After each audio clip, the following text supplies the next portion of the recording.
Sur un immense disque noir, des dizaines de personnes courent sans cesse. S'arrêter, c'est se faire écraser comme une simple galette. Pourquoi? Parce qu'elles vivaient sans goût du travail, trop paresseuses, et doivent maintenant courir éternellement dans l'au-delà. Si elles ne tiennent plus, elles peuvent sauter dans la mer, mais les poissons carnivores les déchirent en un instant. Voilà l'une des punitions les plus cruelles. Le enfer du vol de terre. Il y a aussi l'enfer du bouillon brûlant pour les meurtriers, l'abîme pour les violents, l'enfer de l'arrachement de langue pour les menteurs, l'enfer glacé pour les injustes, et l'enfer bouddhique pour les crimes contre la famille. Aujourd'hui, un mort a droit à un traitement particulier. Cet homme s'appelle Kim Ja-hong, pompier de son vivant. Quelques heures plus tôt, lors d'un incendie, il a chuté d'un immeuble en feu en sauvant une petite fille. Il s'est écrasé au sol, et dans ses derniers instants, il tenait fermement l'enfant dans ses bras. Heureusement, la fillette court saine et sauve retrouver les siens. Étrangement, le pompier ne porte aucune blessure. Elle regarde autour d'elle et aperçoit un homme et une femme non loin. Elle crie « Là-bas, c'est dangereux !»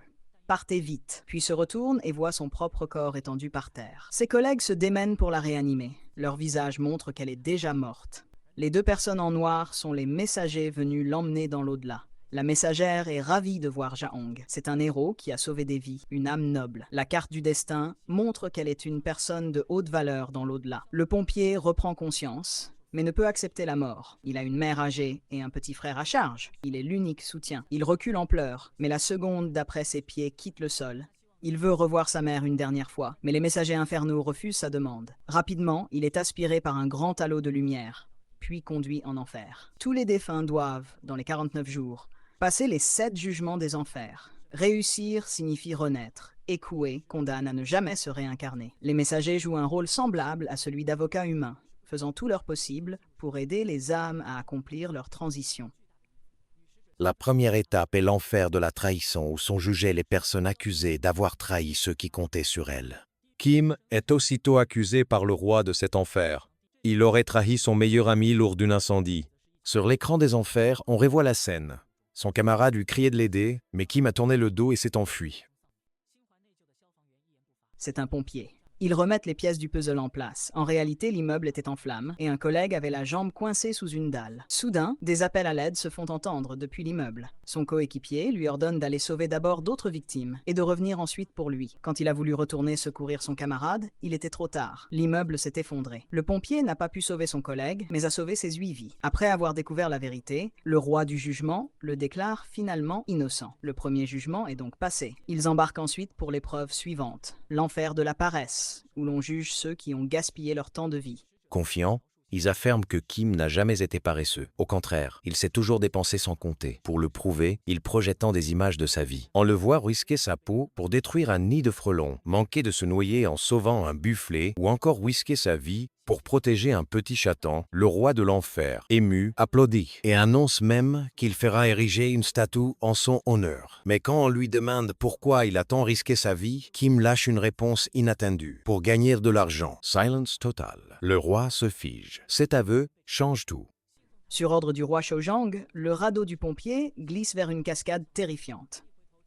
En se retournant, il aperçoit une scène effrayante qui lui fait ouvrir grand la bouche. Les deux messagers plongent pour retenir le radeau. Il implore le roi de vérifier la vérité. Le pompier cumule 4 emplois. Il éteint les incendies le jour, travaille le soir, et chaque dimanche, il nettoie les planchers d'un bain public.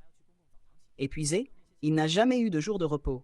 Tout cela pour subvenir aux besoins de sa mère gravement malade. Sans cet argent, la famille ne pourrait peut-être pas survivre. Pour lui, l'argent représentait tout. Ému, laisse tomber une larme et finit par déclarer le pompier innocent. Ils reprennent leur route pour le jugement suivant. Mais en chemin, un imprévu survient. D'innombrables âmes en colère apparaissent. Les deux messagers font apparaître des armes et tranchent ces âmes enragées. Les messagers expliquent que tout cela se produit parce que des proches directs du pompier sont morts en ayant des griefs. Le pompier est bouleversé. Il pense que sa mère a été blessée dans le monde des vivants. Pour en savoir plus, les messagers décident d'aller eux-mêmes enquêter sur Terre. Ils se rendent chez le pompier et découvrent que sa mère est toujours en vie. La vieille dame communique en langue des signes. Elle est sourde muette. Le messager se penche, hésite, puis verse une larme. Il explique qu'il est venu au nom d'une personne que le pompier avait sauvée autrefois et qu'il souhaitait simplement voir comment il allait. La mère serre le messager contre elle. Très vite, les messagers découvrent que la victime injuste est en réalité le frère du pompier, Suong. À la vue de cette âme tourmentée, le frère revenant fonce hors de la maison. Les messagers le poursuivent. Il traverse la ville en causant un grand remue-ménage, mais la rancœur du frère finit par lui permettre de s'échapper. Les messagers retrouvent alors le lieu où Suong servait avant sa mort. Suong encadrait un jeune soldat en faction. Le novice, très nerveux, tripotait la sûreté de sa mitrailleuse sans cesse. Pour le calmer, Suong veut l'embrasser pour le rassurer. Mais, nerveux, le jeune soldat provoque un départ de feu, et la balle atteint l'abdomen de Suong. Le novice panique et appelle le lieutenant. Ce dernier, craignant que l'affaire n'entrave sa carrière, décide avec le jeune soldat d'enterrer le corps. Son esprit devient alors une âme en colère. Le lendemain, le lieutenant va voir la mère de Suong et lui ment en disant que son fils s'était enfui et était déserteur. Le jeune soldat sombre dans la culpabilité et la peur.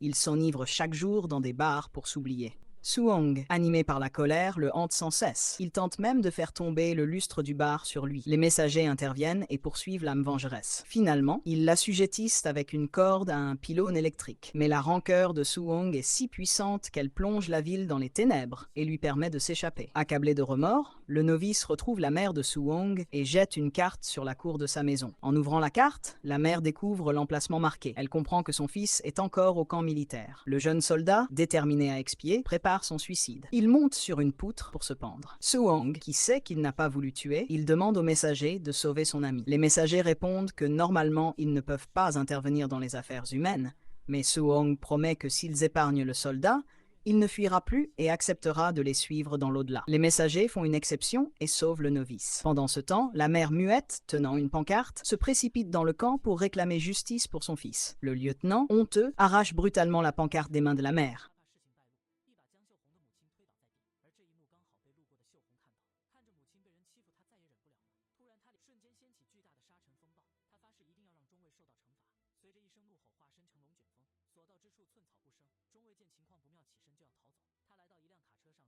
Suong envoie le lieutenant valser hors de la cabine. Le messager esquive et se précipite pour le sauver, mais la seconde suivante, une voiture le projette violemment. Suong, incarnant l'éclair, met fin à la vie du lieutenant.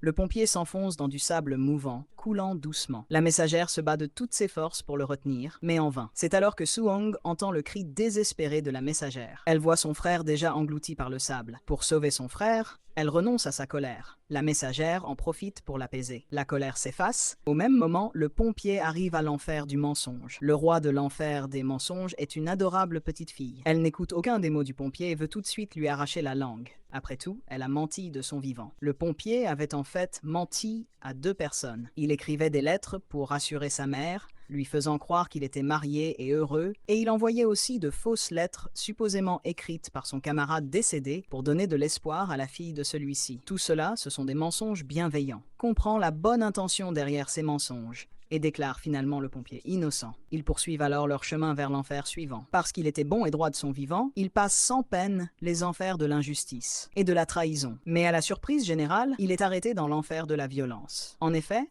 quand il était à l'école, il avait battu son jeune frère. Après cela, il avait quitté la maison et ne s'y était jamais vraiment retourné, et n'avait jamais obtenu le pardon du frère avant de mourir. Le roi de la violence décide de le punir. Le pompier est précipité dans un abîme sans fond. Juste au moment crucial, Yang Jan, l'un des messagers, appelle en vidéo. Il ordonne à la messagère de demander une suspension de la peine, ce qui signifie que si le pompier est condamné au niveau suivant, la peine sera doublée. Ils arrivent alors à la dernière épreuve. L'enfer des liens familiaux, l'endroit où le pompier a commis sa faute la plus lourde.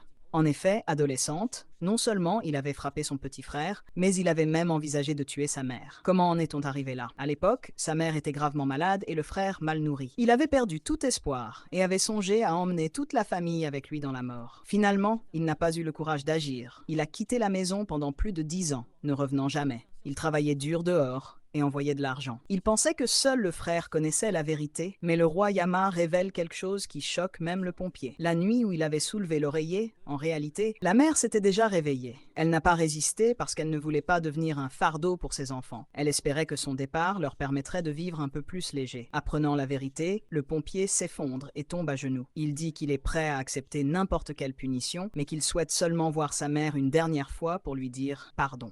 Le roi Yama réplique: « Faire maintenant ce que tu n'as pas fait de ton vivant? Tu avais 15 ans pour t'excuser, mais tu as toujours fui et refusé d'admettre tes erreurs. » Au moment où Yama s'apprête à rendre son verdict, soudain, la terre tremble. Dans le désert apparaît l'image de la mère. Il s'avère que c'est l'esprit du frère qui est entré dans le rêve de la mère. Il dit à leur mère qu'il va au ciel pour devenir juge, demande à leur mère de ne pas s'inquiéter et la prie de pardonner à son frère. Autrefois, la mère était gravement malade et la famille manquait de nourriture, si bien que le frère aîné a envisagé d'emmener toute la famille partir ensemble. Après coup, Jin Zi-hong, le pompier, a été rongé par la culpabilité et a quitté la maison pendant 15 ans. Il n'osait pas revenir. Il travaillait dur à l'extérieur et envoyait tout l'argent qu'il gagnait à la maison. En voyant cela, la mère, attristée, verse des larmes. Les actions du pompier ont ému tout le monde. À ce moment-là, la mère, qui avait toujours été muette, appelle son fils par son nom. Dans le rêve, elle retrouve la parole et ne lui en veut pas. Conformément aux règles de l'au-delà, le pompier reçoit le pardon sincère de sa mère. Il n'est donc pas condamné. Yama déchire le verdict et proclame Jin Zi-hong innocent, ordonnant qu'il soit immédiatement réincarné. Ce film s'appelle Along with the Gods, The Two Worlds. En surface, la mère semble n'être qu'un personnage secondaire dans le film, mais quand on arrive à la fin, on réalise qu'elle est en vérité la véritable protagoniste, la divinité du film. Toutes les mères sont, en quelque sorte, ces déesses qui accompagnent leurs enfants tout au long de la vie.